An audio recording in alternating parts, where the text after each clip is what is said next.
Hey guys, it's Alyssa with WTI, and I saw these water bottles all over the internet and wondered if they actually worked.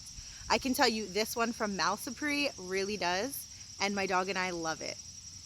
This is the 19-ounce bottle, and it's the perfect capacity for my large dog. I love that the bottle itself is so lightweight, so even though it is 19 ounces of water, it's not too heavy. My dog can carry it in his backpack when we go on hikes, and it also fits nicely in the cup holder in the car or even in the door cup holder. I love that it fits side by side with my water bottle in my car cup holder. So when we came to the red light, I was able to give Lobo water, and then what he didn't finish, with the push of the button, went right back into the bottle. So no mess while you're driving. The locking mechanism keeps the button from being able to be pushed. So you're not going to accidentally dispense water when you have it in your backpack or your dog's backpack. And as you can see, it has a leak-proof seal. It's so easy to dispense one-handed. And just like that, you're ready to keep going.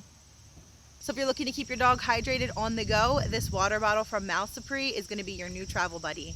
And that's our point of view.